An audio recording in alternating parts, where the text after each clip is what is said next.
Prepare to be dazzled. Christian Siriano's Spring 2026 runway show at Macy's was nothing short of cinematic.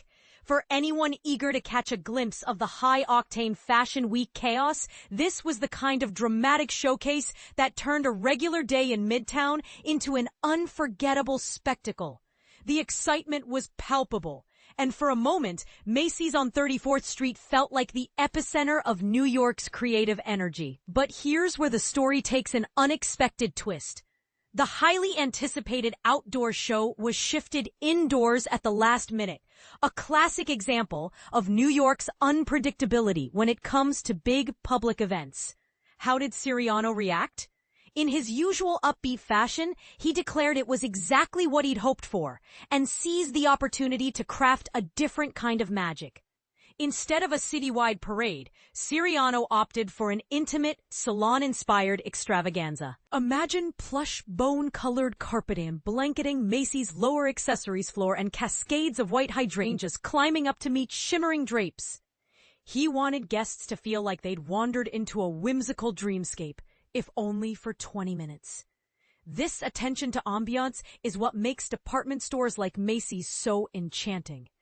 And for a brief window, icons like Whoopi Goldberg, Oprah, and Lizzo were transported into a glamorous old Hollywood fantasy.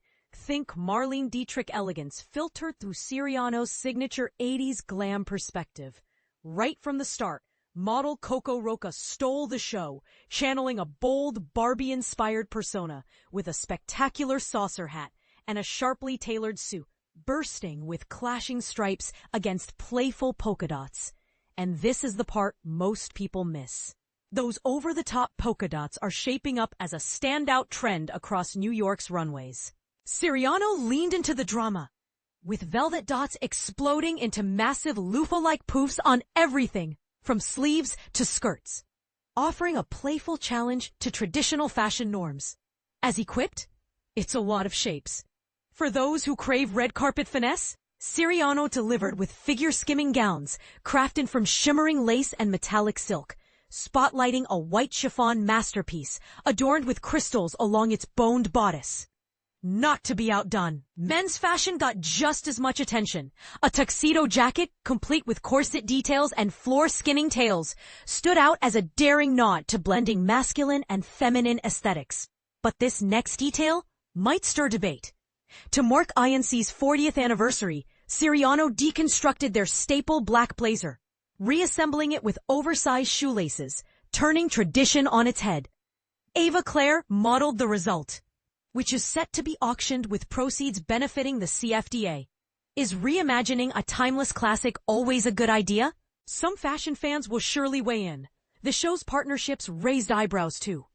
Siriano collaborated with Capri Sun for a silver clutch bag dripping with beaded orange and cherry fringes, and even with newly launched Humane World for Animals, debuting a larger-than-life coat plastered with animal illustrations. Do these commercial tie-ins add spirit, or do they cheapen the artistry? Here's where opinions might split. And just when fantasy threatened to dissolve into mere commercial spectacle, Siriano's finale delivered a visual jolt.